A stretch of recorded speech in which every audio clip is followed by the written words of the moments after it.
Hello, everyone, and welcome to this episode of Behind the Wrestler. My guest at this time is none other than the man himself, Dr. Logan. Thank you very much for taking the time out and giving us the insight of your story. No problem. Great to be here. Thanks for having me. I know it's very late over in the UK for you at this time because it's 9 o'clock in the morning for me. It's about 10 p.m. for you. So I really do appreciate you taking the time out for this. The very first question is, which you've probably been asked multiple times, who, when, and where inspired you to become a professional wrestler, and how did you go about it? So when I first started watching wrestling on TV was when Bret Hart had just started his singles run and was heading towards SummerSlam to face Mr. Perfect for the Intercontinental title. So that SummerSlam was my first pay-per-view. And obviously seeing his story in the build-up was one of the main stories going on at that point. So yeah, that really, got me going into wrestling, and that was what, 91 was it? Yeah, 91. So that's when I first started watching wrestling. In terms of actually getting into wrestling myself, I'd watched it as a kid, then as you do, it drops off a bit. And when I was at college, a load of my friends really liked it as well, so we started watching it again. One of them came in with a wrestling magazine. It was like a British wrestling magazine. Well, it had some British wrestling in it. I hadn't seen that in the magazine before, so we're looking through these pictures and we're like, oh, these guys aren't that big, are they? I could do that. Then over the next page, advert for the wrestling school. It's like, put your money where your mouth is. And the good thing was it was on a Wednesday evening. One of the sessions. Wednesdays at uni at college was sports day. So we'd go in the morning, we'd do our lesson, then we'd go play football for the college, and then we'd have the whole afternoon off. So it's plenty of time for us to travel down to Portsmouth, head down to the FWA Academy, and that's where it started. I walked through the door, and the little guy I saw in the picture was the trainer. I think I know who that little guy was. And walking into FWA and getting ready for your first training session, how did you prepare yourself and walking away from your first training session? What did you take away from it? Well, didn't have a clue what to expect. It was at that point there was maybe 2 actual wrestling schools in England, Hammerlock, and then as we discovered the FWA one. Right. Because we were planning on going to Hammerlock, but then the FWA one being a bit closer, and thought we'd give that a go. When we got there, their 6 main trainees were preparing for a show in Portsmouth. They were wrestling as the opening match. And so they had a 6-person tag match. So we went in and they put on this tag match for us. Right. And we're absolutely blown away by it. It was absolutely fantastic. It was on No Surprises free. So if you can find it, I can't remember which way around the teams are, but it's Andy Simmons, Ricky Webb, and who else was on the Good Guy team? And then against Dave Crispin, Neil Pyle, and Chris Justice. Oh, wow. Anyway, absolutely fantastic, this match. It stole the show on the actual main show. And people would be trying to, on the main show, be trying to copy bits and pieces from it, going forward. And it really set the tone. And then after that, Mark was the trainer, Mark Sloan, was like, right, you guys get in the ring, let's see what you can do. I guess he kind of thought we were backyard wrestlers. Right. I wasn't, me and my mates, we literally just got in there and just like, let's run against the rope and see what happens. Right. It's like, and he's like, what are you doing? It's like, I've not done this before. You tell me what to do. Yeah. And you got like meeting Mark for the first time and getting your first taste of your your wrestling training and stuff. And what and watching that 6-man tag that they put on for you, I'm assuming it just hooked you in even more and wanted you to keep going back. Oh yeah, this is like, this is what this school can produce. Right. And it was beyond anything I'd seen on any wrestling show in the UK at that point. It was mind blowing. It was really like probably like Ring of Honor based kind of wrestling, hard, fast paced, hard hitting, big moves, and it's just not what was on British wrestling shows at that point. Right. And like keep you continuing to go back and getting more and more training and more developing yourself as a wrestler. When it came to the time of you to have training matches of your own and getting the opportunity to have a debut and become and establish yourself as a wrestler, how did that process go, and what was all of the learning curves and difficulties you had to face along the way? So I was so lucky, the guys I got to train with. I just remembered who else was in that tag, and how did I miss it? It's James Ty, obviously. Oh. What was it? No, ignore that bit. I'll start the answer to that question again, sure. Yeah. No, James was already on the roster at that point. It's going to really annoy me that I can't remember who else was in there. All right. What's the question again? You're getting the opportunity to debut and getting the opportunity to establish yourself as a wrestler. How did that process go, and what was the difficulties you had to face? Well, I was so lucky with the people that I got to train with. So when I started was pretty much the same time as Paul Birchall. We went on to wrestle with WWE. Right. And there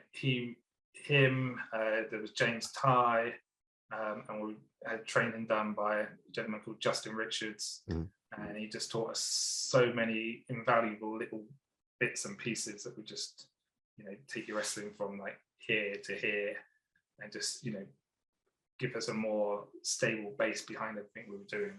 Right. We had some great times, just some awesome drills that we'd do. There would be a whole lineup of wrestlers on the side. It was literally 2 guys would start, put on a move, counter. Okay, next guy comes in, we do the first 2, add another one. Next guy comes in, do the first 3, then add another one. By the time you got gone through the 16 wrestlers, I'd always try and make sure, Paul try and make sure that we're near the end, that we can get in as many of these, repetitions as we could. So we're pretty much doing the whole thing each time. Right.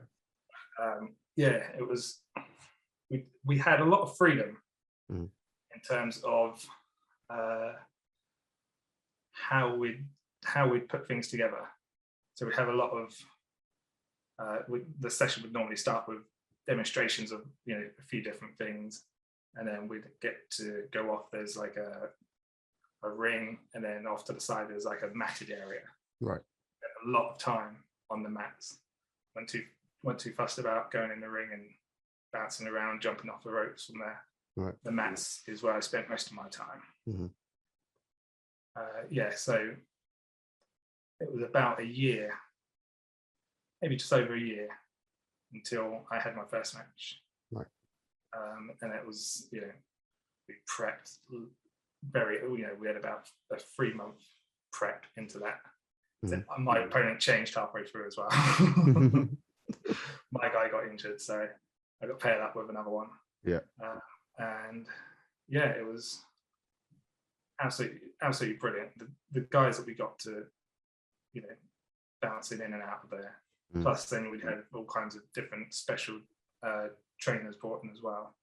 Anytime FWA had someone come over, chances were they'd come down to the training school for a session. There was one time we've had, Brian Danielson, Paul London. Paul London got in the ring with every single person that was at that session, did a match with every single one of them, put over every single person. Oh, wow. That would have been so cool. Top guy, D'Lo Brown, Bret Hart came down for a session. Mm. You know, obviously he couldn't get in the ring and do stuff, but he, you know, critique the guys that were there. Yeah. It was, so many names came through. You know, there's so many that you'd forget. Like sometimes I forget who was there. Someone would mention, "Oh, do you remember this session?" It's like, who? Tell you something that happened. Oh yeah, I remember that. So like the D'Lo Brown one. The only reason I remember that is because some kid, when they're doing the question and answer bit, it's like, "Have you ever seen Kane without his mask on?" Lido's like, "You shitting me?" This thing's at work, right? He's like, is that a yes? But yeah, it's great. I can't imagine, you know, training elsewhere and having as much fun as we did. Right. I mean, we'd go to all the FWA shows, we'd set up a ring, which were long days. You know, we'd get there maybe like, I mean, for me, it was an hour going from where I live down to Portsmouth, and then we'd always have to go back past where I live anyway. Right. So that's 2 hours before I've even gone anywhere. Which, you know, on the way home was always disheartening.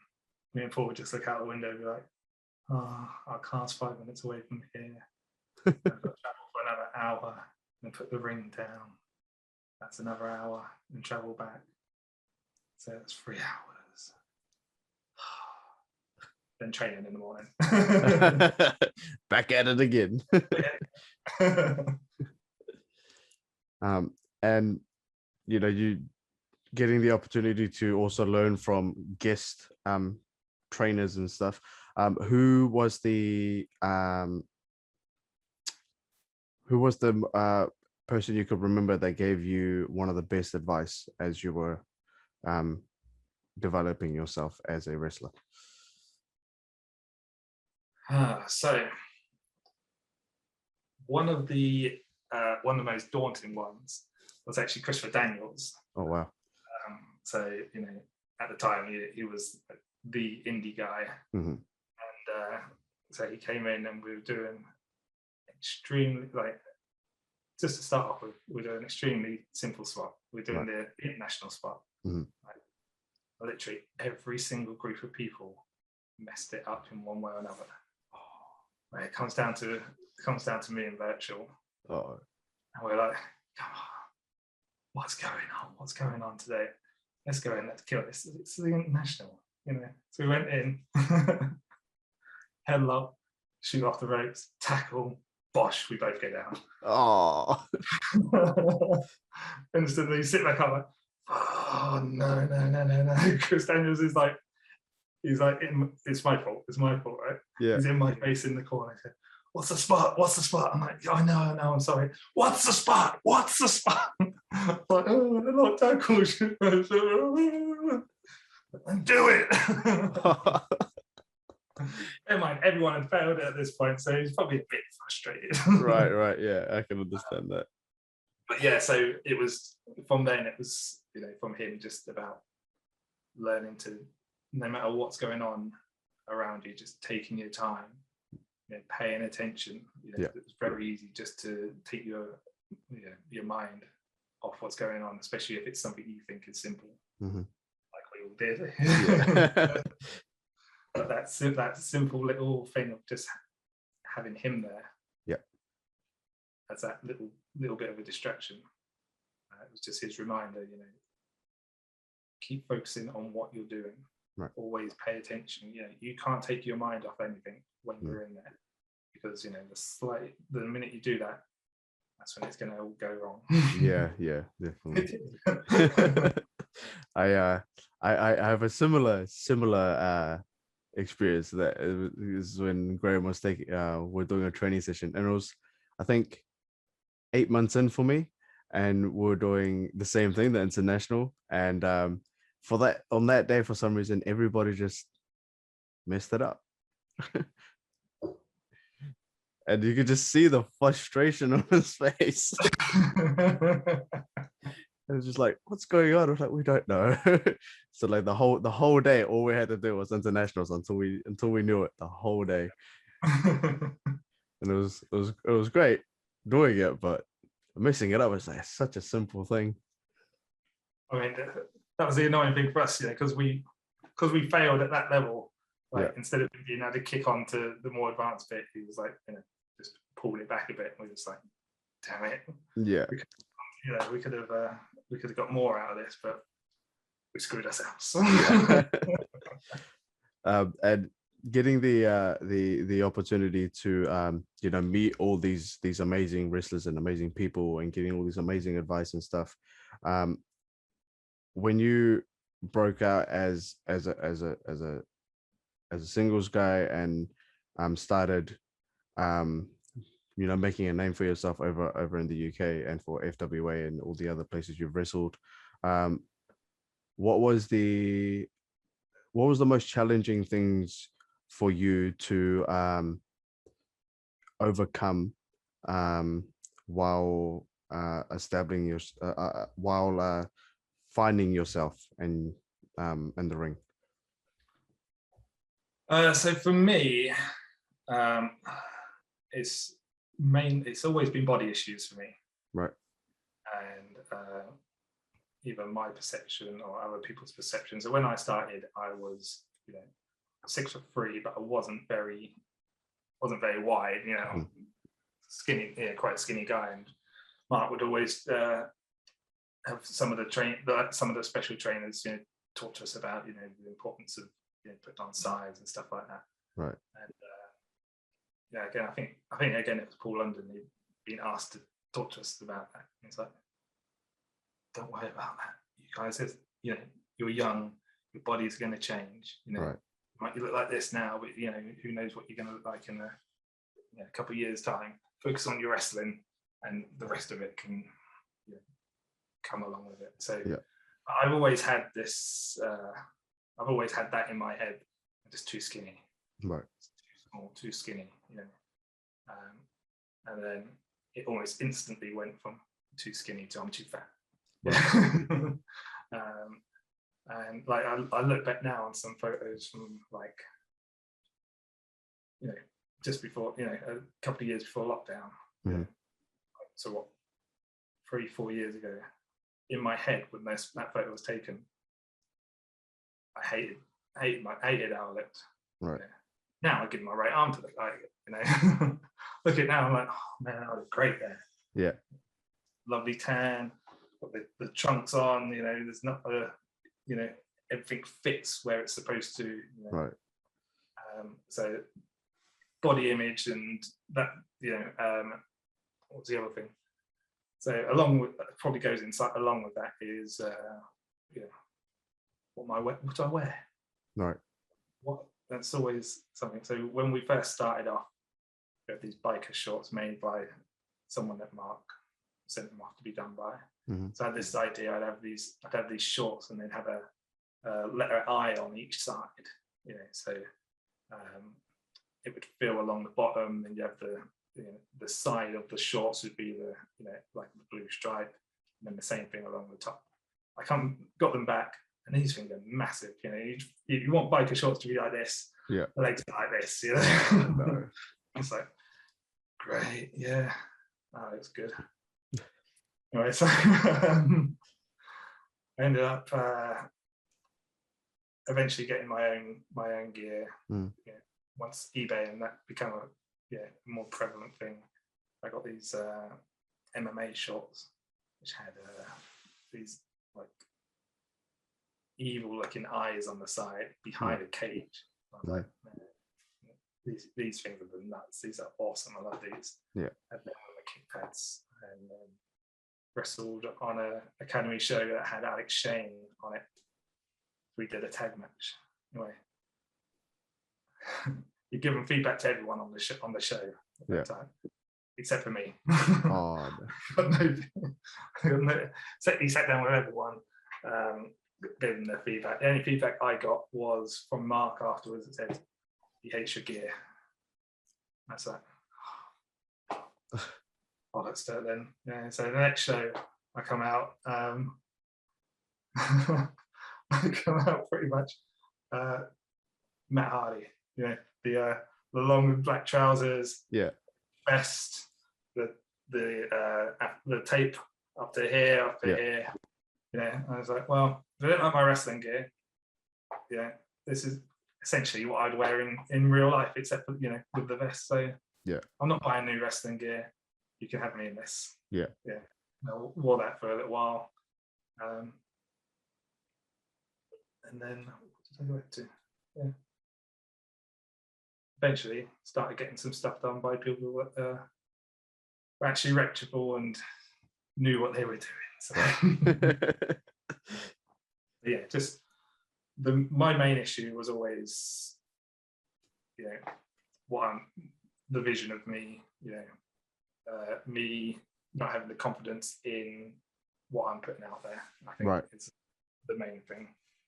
It's like the actual in-ring stuff. Pretty good at that. Because like when I first met you, it was my first ever time being in the UK, and getting the opportunity to go to all these amazing places. And one of the places I got to go to was Quality Wrestling, run by Rishi and Raj Ghosh, and you're as one of the people who come in there as as a trainer and helping everybody else learn and grow themselves as well, and getting the opportunity to learn from you was an awesome opportunity, and obviously to get to meet you as well, because Graham used to tell us stories about everybody back in FWA and like how proud he is of everyone, and I always thought to myself, like, one day I'll be able to meet some of these people. I didn't know when, I didn't know how, but I know I'll be able to meet some of these people, and getting the opportunity to meet 3 of them in one specific place was amazing, and getting to learn from 3 of them in one specific place was just amazing. How did you get the confidence to accept as a trainer role, and how did you go from wrestling these amazing matches against amazing people, and then also taking the role of being a trainer as well? How did all of that come about, and what were some of the challenges you had to face? So I got a lot of my confidence came when I started working for Premier Promotions. Right. When my first match for them was a tag team match, and it was against 2 of the guys that used to be on Wilder Sport, Superstar Mal Sanders and Steve Gray, who was like, these are 2 of the top guys. Steve Gray was champion for a long time, and these guys were still going. To get the chance to step in the ring with them, it's pretty daunting. So we got there, and I was told, we don't know who your partner's going to be yet. It's either going to be Andy Simmons or Chris Kay. Right. I was like, okay. Luckily, it'd be Andy, because we were friends, and or he'd be able to help me along at that point. And then it's going to be Chris Kay. I was like, oh, okay. Now, stories that we'd heard from the training school about going out into the wider wrestling world, and when you meet some of these older school people, what they might try and do to you in the ring. Okay, great. I've got 3 of them in this match. See how well this is going to do. Anyway, so like I say, it was my first time wrestling for Premier, and so teaming with Chris, let Chris walk out first, and as soon as he walks through the door, he's this big, boisterous guy. He went off this way, I went off that way, and I literally I played off his energy. There's so much of it. It was so loud, and the crowd was so into booing him straight away but they just fed me to do the same thing over with these guys. And because these guys over here are reacting, this side's reacting, I was like, man, this is awesome. That's before the matches even start. Yeah. So we get talking about, you know, what to do, and Chris just like, that, go in there, do what you want to do, then when you get lost, just make the tag. Right. Went in there, you know, expecting to get the tar beaten out of me by these awesome World of Sport wrestlers. Yeah. And then they were, I couldn't have asked for anything better. You know, these guys are fantastic. They're obviously so knowledgeable, you know, and they're just so easy to work with. Right. You know, I was able to incorporate what I do, you know, with them, and that's, you know, even if I barely knew anything, I think they could have just walked me through, you know, putting me in and out of holds and putting them for themselves in and out of holds. Right. You know, poor Chris didn't get a tag in for ages. You know, he's just on the outside going, that's fine by me, you know. Yeah. Easy to hit the office. Yeah, I think I'm lucky in that way, because I think Chris was willing to just let me, you know, go in and see what happens. You know, right. I think if it was if I had teamed with Andy, there'd be more of a structure on that side. And, you know, I probably wouldn't have got as much time, and probably wouldn't have, you know, felt as well as we did. Right. We also did a rumble later on in that show.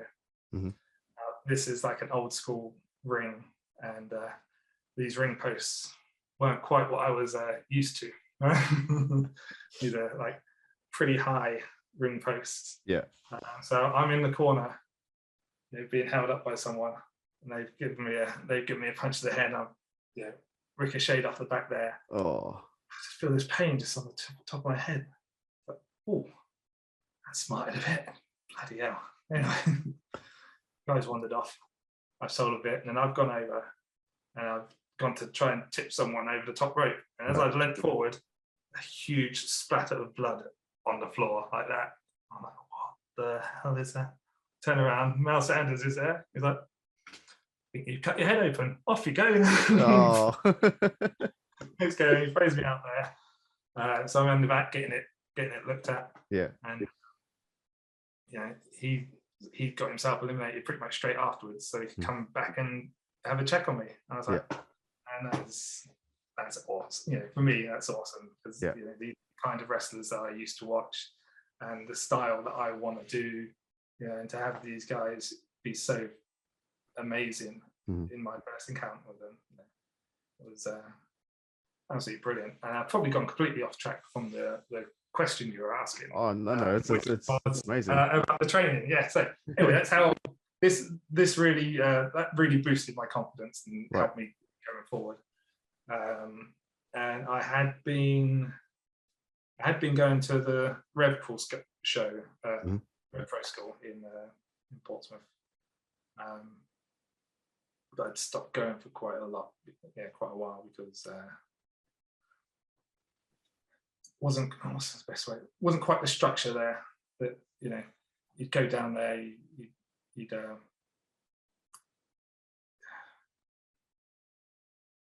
so I'm just trying to figure out how to say this without sight in the place completely.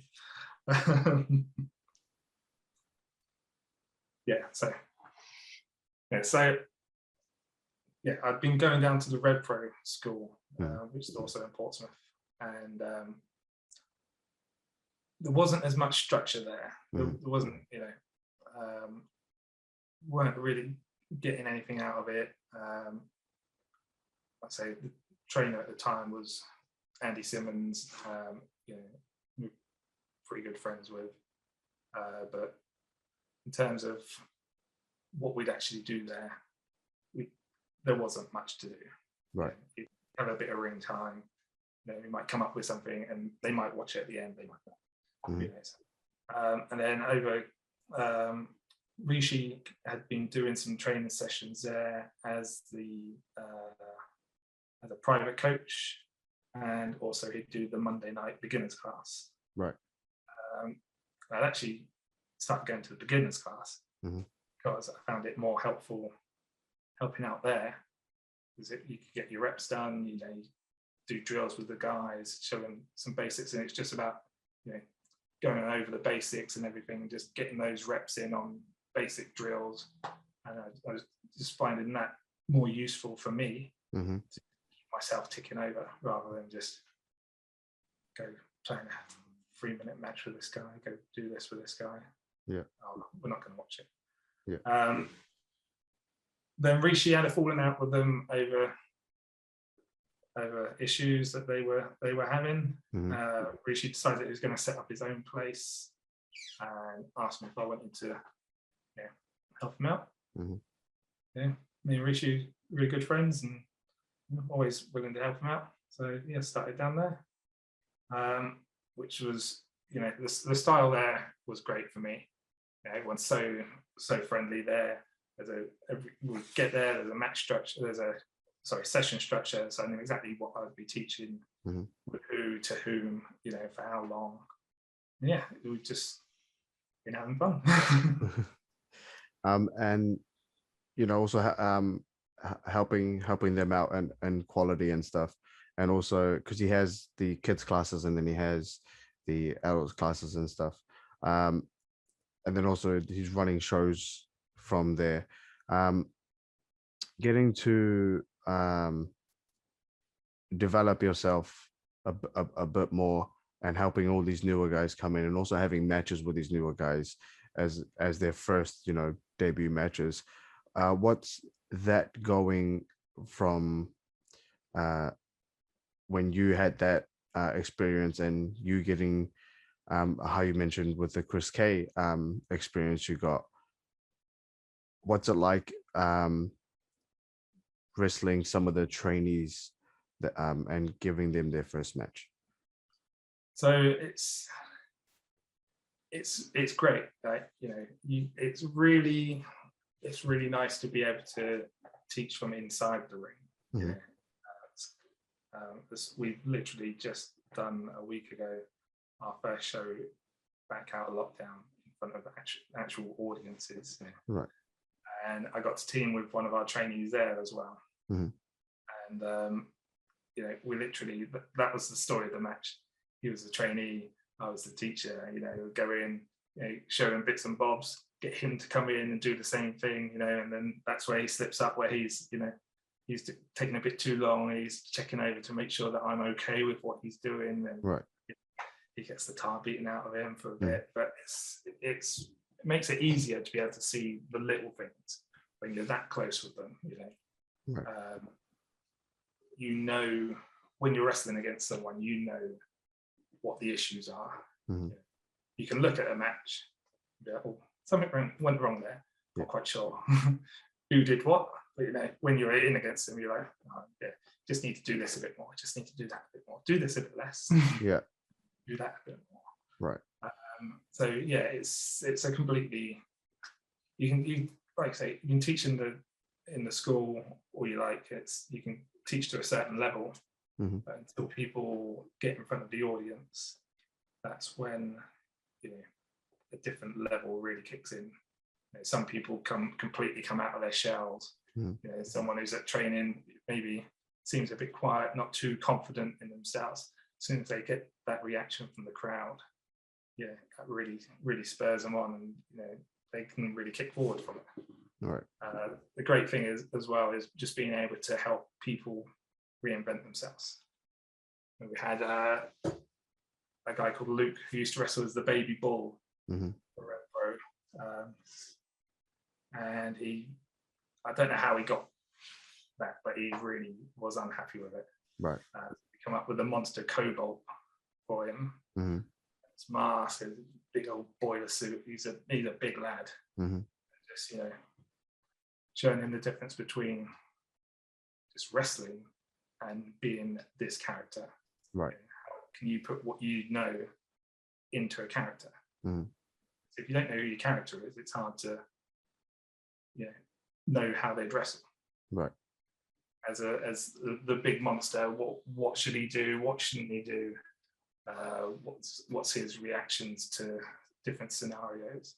And again, I got the chance to team with him for Premier, and just being able to, you know, help him from the outside as well. yeah, it's been great. And you know, getting all of these experiences that you've had when you first started. What were your goals that you set up for yourself, and did you achieve them? And you know, after getting the experience that you have now, what are the new goals that you've set up for yourself, and have you achieved them as well? So when I first started, I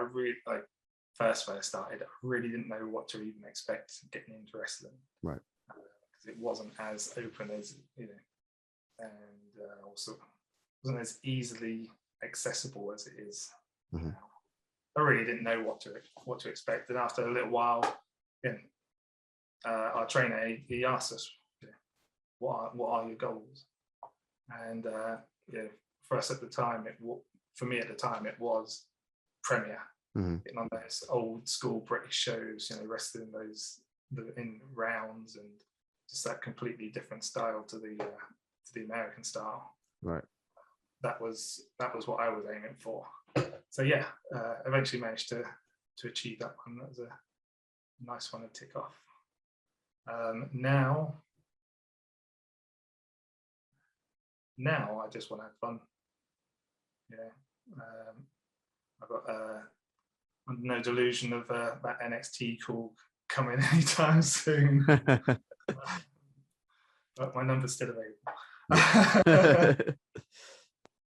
But yeah, as long as it's something that I'm having fun with, that's, you know, and my kids get to see me wrestle, and they love it. You know, I'm doing the most of the time I'm doing the wrestling Ghostbuster, which is, you know, just so much fun.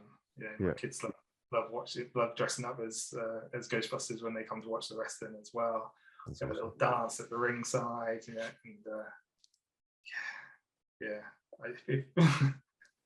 if you told me maybe, you know, 3 years ago, you'd be walking to the ring in a proton pack, I'd be like, that'd be stupid. I wouldn't do that. Where get a proton pack from? You aren't going to boo a Ghostbuster. No, you've been good. You're mental. And that's the only downside to being the Ghostbuster is, you know, I always find it, you know, easier as the heel to control the match. And yeah, now I have to remember things. That's on you now. I've got to remember my comeback, whereas, you know, before I just had to do stuff to them until they had their comeback. yeah. That was one of the weird things that happened to me during my wrestling. When I first started, I could do these really intricate matches, you know, where we'd have to remember all this stuff. But then we went and did a tournament in Wales at some point, and I was wrestling against Paul again, and for some reason he had me hooked up by the arm. But Paul was a big guy. He's like same height, like 3 times as wide. So he's got me hooked up. There's nowhere for me to go, and he's like, bosh, one clothesline, still hooked. Bosh, another clothesline, still hooked. Bosh, a third one, and on the third one, you see my head just snap. Like, I'm out. I have no idea what's going on. And in the same match, I'm in the corner. He comes in and he gives me a Hurricane Rana. So I land right in my head from that as well. All I know, the only thing I remember from that day is being in the changing room and talking over my next round match with James Ty, because I beat Paul, because that's what I do. Talking over my next round match with James Ty, and he's here, he's chatting away. I said, yeah. You listening? Yeah.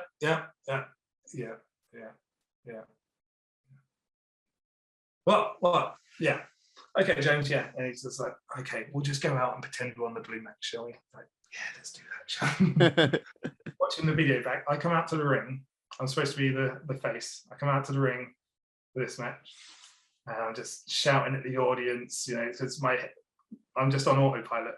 So I come out and I just, abusing the audience. I slide into the ring, and then I'm just slumped on the turnbuckle. My head's just like this on the turnbuckle like that. Oh. Until James gets into the ring, and then the bell rings, and it's a bit like Festus. The bell rang, and I was like, right, off we go. Let's get in. And then I remember nothing of the match. It's only because I had it on a tape. Yeah. I was sure that it actually did take place. The only other thing I remember about that day is on the way home, I was actually somehow driving for a bit. Yeah. And at some point I was just gone, I just pulled over to the side of the road and just went, I don't think I should drive. And just got out the car, and I guess everyone else started driving. Those are the only things I remember from that day. And so I don't have the memory that I once did. I can't, I don't,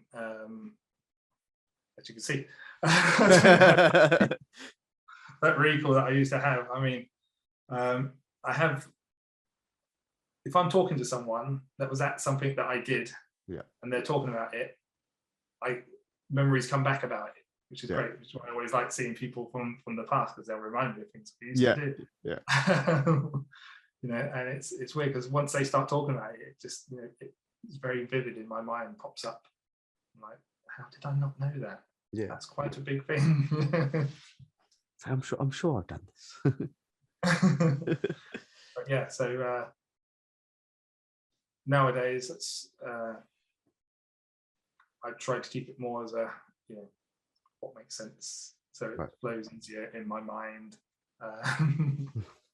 So it's a bit more if I've got someone major that I'm going to be wrestling, a lot more studying for me goes into that, because I have to try and have their stuff in the back of my head. Yeah. So it's not just the latest memories I have. Yeah. It's like, oh, well, I know what they do. They do this, they do that, they do that. If I can put that into this part of my brain, then if I forget it here, at least it's there. yeah. It's there. It's in there somewhere. At least I can go for something that they do. Yeah. And they know they do that. So they might not be too mad when I mess it up. Yeah. And because the time that you started to the time where you are now, you've seen the evolution of British wrestling and wrestling in general from when you started to where you are. What are your thoughts from when it was around the time where Ring of Honor were doing like all these crazy indie stuff, and then you would hear around that time, anybody and everybody knew about the FWA and how it was just big, amazing thing, and it's still talked about to this day. What's your thoughts on seeing the evolution of wrestling from where you started to where you are now? Well, for me, I think I was so lucky to get in when I did, because when I started, that's when I think the type of training was completely different as well. Mm-hmm. It really was going. So at the training school, we had like the trainees were grouped into what's called different series. So those 6 guys that I talked about, they'd be series 1.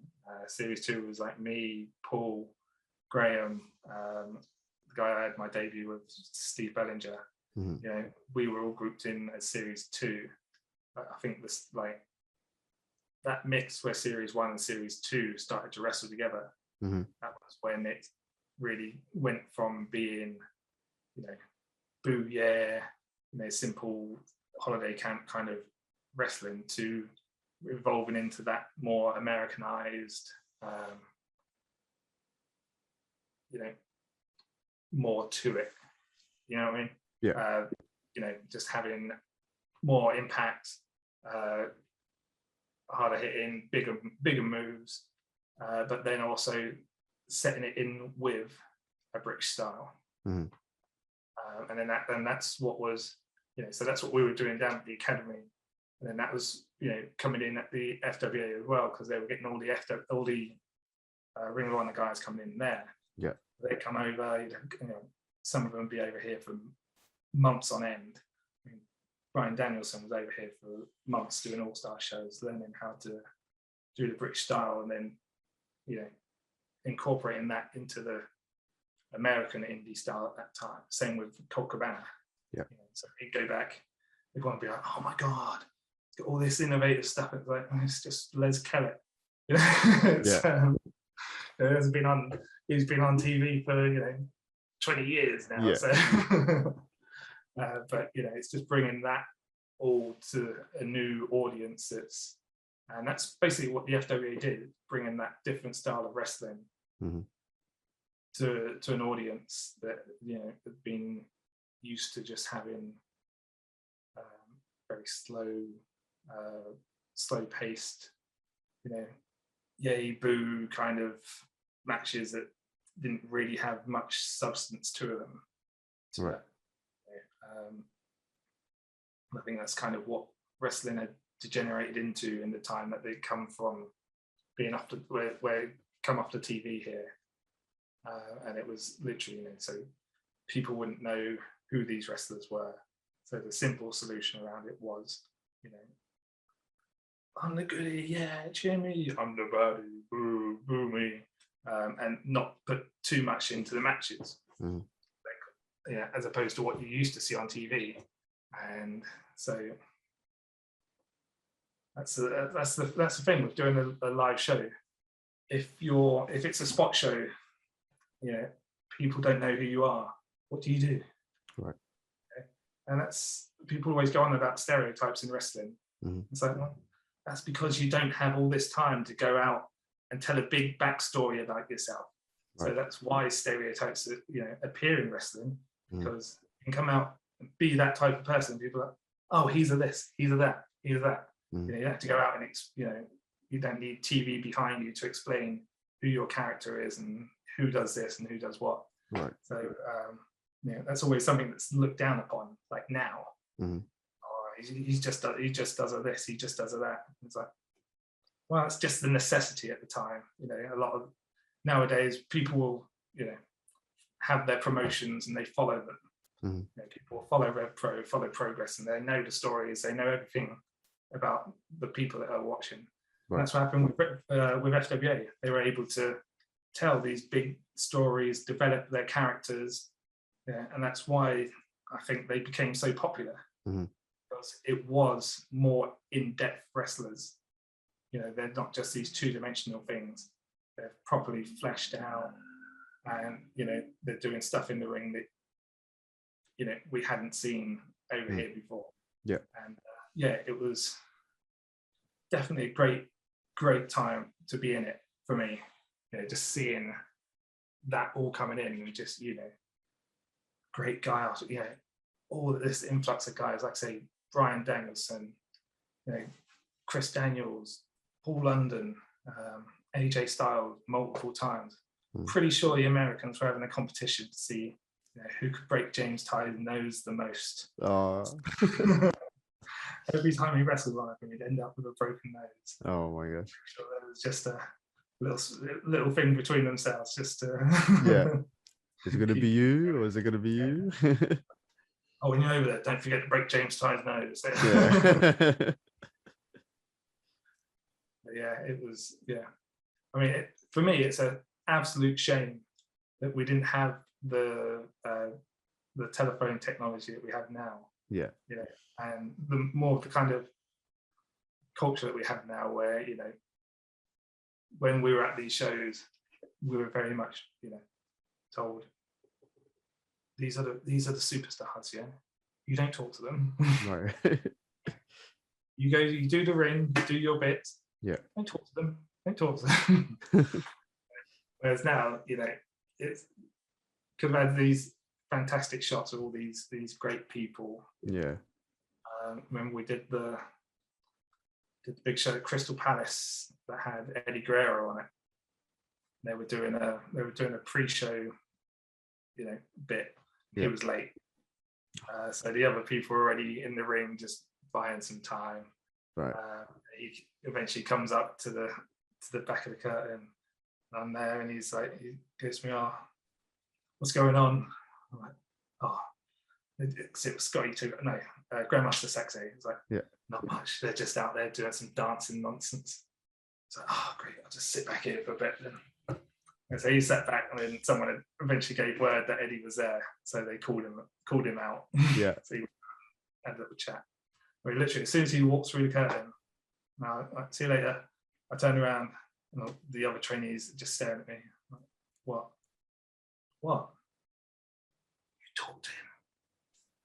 Well, yeah, he talked to me, and that's kind of what you do as a person. But we're not allowed to talk to them. Oh, okay. I'll ignore him next time. Don't worry about it. I just won't answer him. I was like, "Don't ask me. Stick your head through the curtain. Have a look." But yeah, like things like that. Not being able to get a picture of Eddie Guerrero that day. Yeah. Got it. He's from the stories that I've heard, he's such a amazing guy and very, very helpful to all of the trainees that he got to meet along the way of his time. And would have to find out. Yeah. And he's one of the biggest inspirations, and he's the reason why I got into wrestling, and he's my all-time favorite wrestler. I could never ever get sick of just sitting there watching hours and hours of Eddie Guerrero matches. That's it. I mean, that's the thing with wrestling. You get to see meet all these great people. I mean, I've been so lucky when I was working with RevPro to, I got to go and pick up people from the airport and things like that. And I was, when they said to me, "Oh, I've got someone for you to pick up from the airport for this show," I was like, "Oh, yeah, no problem. Yeah, Bret Hart." I was like, no. I'm like, "Oh my God." Then the panic sets in. Right. Oh, what if he's a a-hole? Yeah.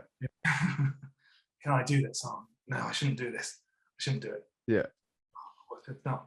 Anyway, so get there.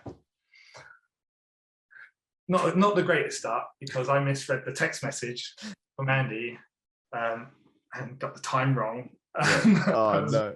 I got a phone call from Andy while I'm in, just parking up the car. He's like, "Where are you?" Like, "Oh, I'm just parking up at the airport." It's like, "Oh, he's been waiting for like an hour." I'm like, "What?" Like, "Yeah, his flight was, at such and such time." I was like, "No, you told me it was this." I'm like, "No, it's not."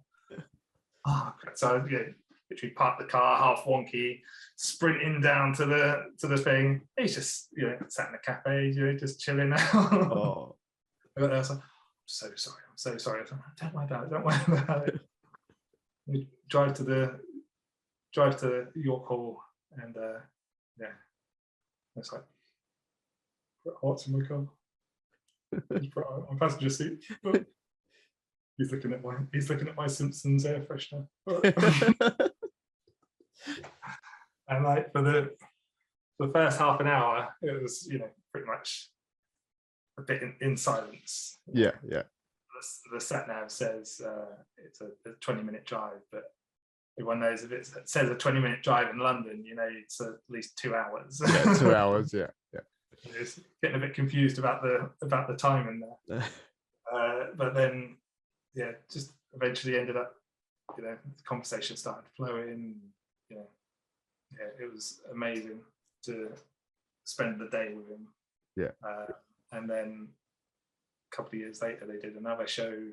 At this time, it was like a weekend of shows, so it was like 3 different shows. And again, I got to pick him up, just drive him around everywhere.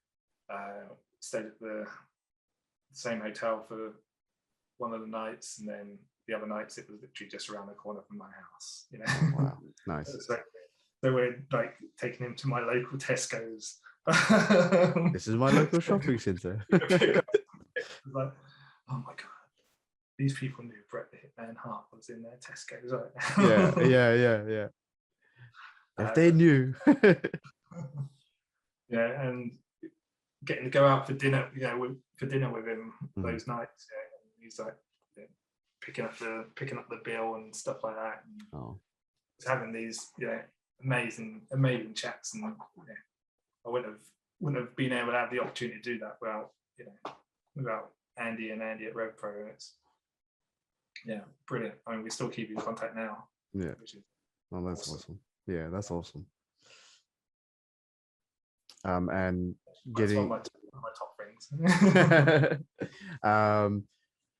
What is the advice that you would give to anybody who's about to start out, who's currently wrestling, and who is about to walk into their first training session? Just keep listening. Don't get too bogged down on one direction. You may have this vision of what you think your wrestling career is going to be, and what you're heading towards, and what you think you can do. But just stay open to everything, because you might try something slightly different and find, oh wait, this is much better.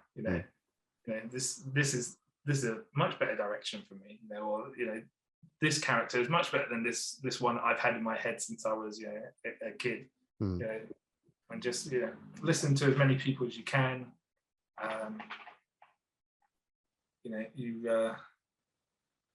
There really is such a wealth of knowledge out there at the moment.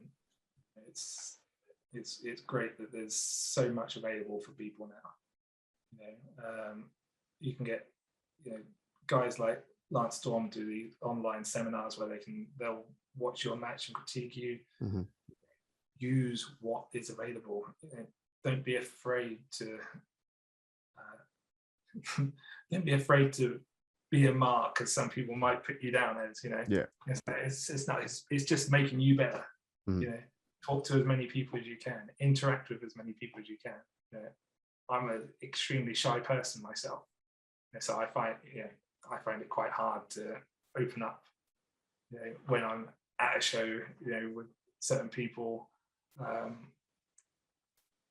And it takes me quite a while to for the ice to melt and the fences to come down. Right. But don't be afraid of that. You don't have to be guarded anymore.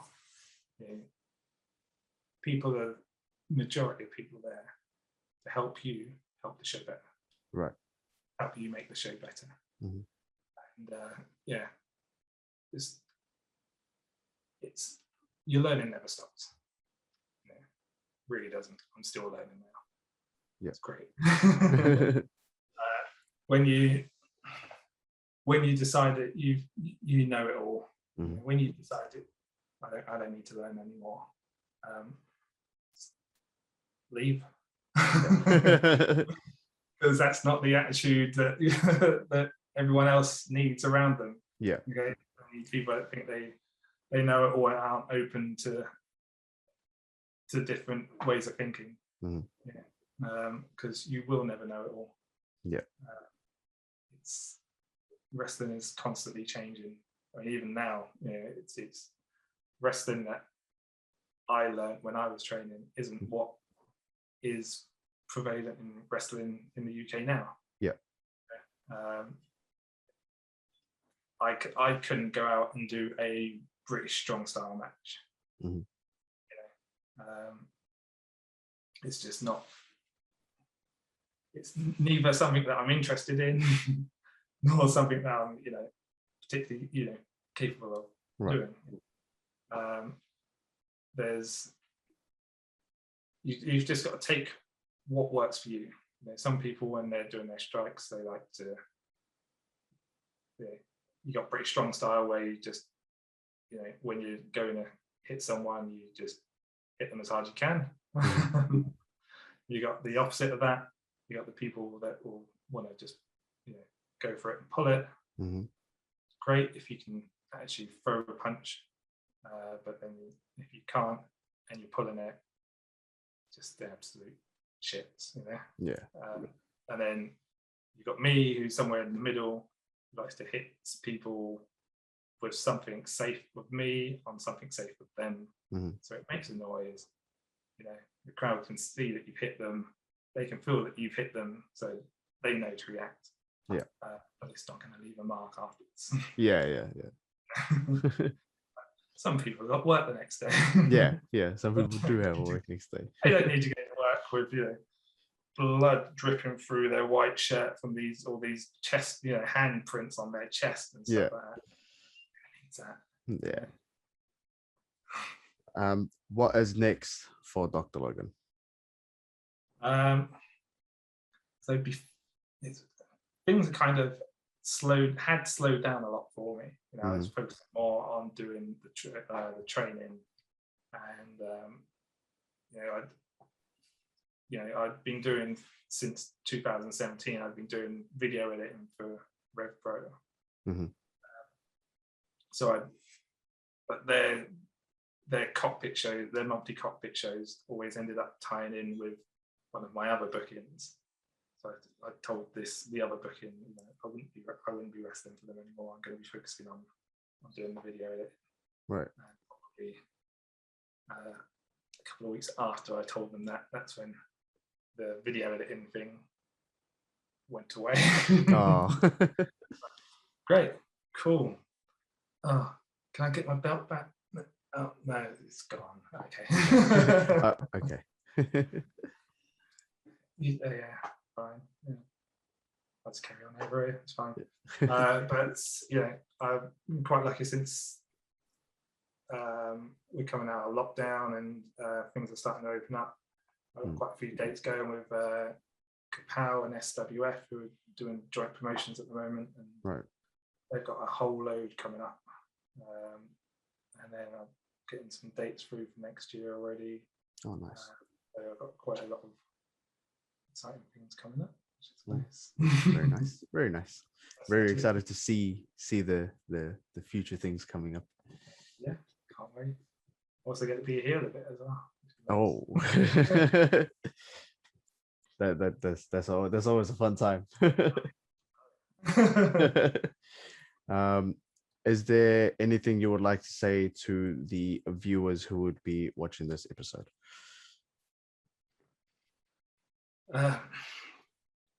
Just don't let yourself get bogged down by other people. Not everyone's going to like what you do. If you like what you do, you know, just carry on what you're doing. It's never going to be a time where you're going to please everyone. There's so many different styles of wrestling, so many different groups, so many different opponents that you don't need to. You will not please everyone, and that was something I took a long time to realize. But you know, just because this person doesn't like what you're doing doesn't mean that these other people over here aren't going to like what you're doing. Just don't focus on the wrong people. People that, if the guy who runs this place doesn't like you, who cares? There's all these other places to go. You know, look at what these people are saying. You know, what with the place that you're at. Just take all. You know, you can get negative. People, for some reason, find it so much easier to crap on someone or on something, on an idea. I mean, I remember this time years ago, I was doing a little show. I thought I'd try out a little gimmick, you know, where I'd bring the video camera out with me. I'd set it up on the stage, and I'd be like, you know, to film the matches and stuff like that. That was going to be my thing, you know. I film everything, you know. And I come back, and some of the old school guys like, the fuck is that shit? Yeah. Oh well, I just thought I'd try. Oh, it's ridiculous, absolutely ridiculous. Just so you can film your match, you know. What a load of nonsense. I listened to it. Yeah. I never revisited that. Yeah. And looking back on it, it's, I wish I had completely ignored them. Many years later, Zack Ryder got over by carrying his video camera everywhere he went. Yeah. That was like at least 10 years after. Yeah. But if I'd stuck with that, that might have worked for me. Yeah. But I didn't have the confidence yet. Didn't have the confidence in myself to go and see these people. So if you want to try something, try it. And don't just take what the first person who you don't even know or who doesn't know you, just don't take what they say. Get more of a broader opinion. Yeah. Thank you so much for taking the time out and telling us the inside of your story. I know it's very late for you over there, and I do appreciate I do appreciate you taking the time out. And just before we finish off, do you have any last piece of advice for anyone?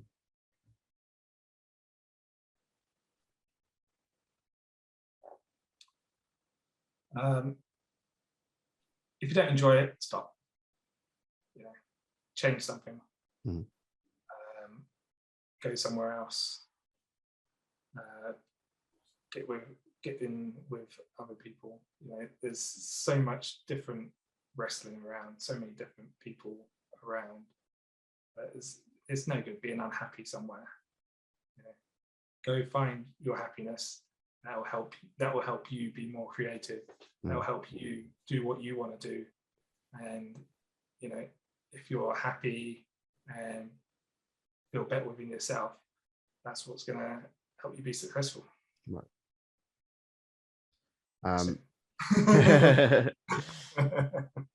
Hopefully.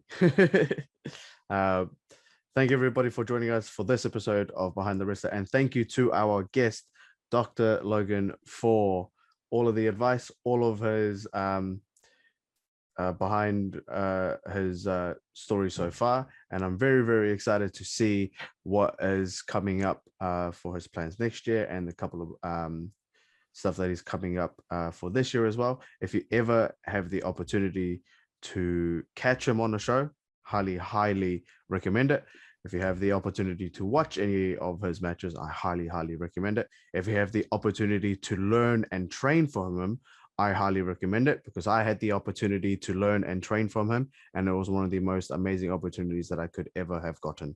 And it's the knowledge that he has to teach you and break down things is just amazing. And the amount of ring time that you will be able to have with him is just amazing, because that's a rarity where you go. So if you have any opportunities to learn from him, to even pick his brain, I highly suggest it. So I thank you everybody for joining me, and to our guests for joining us this evening. And we will catch everybody at the next episode of Behind the Wrestler.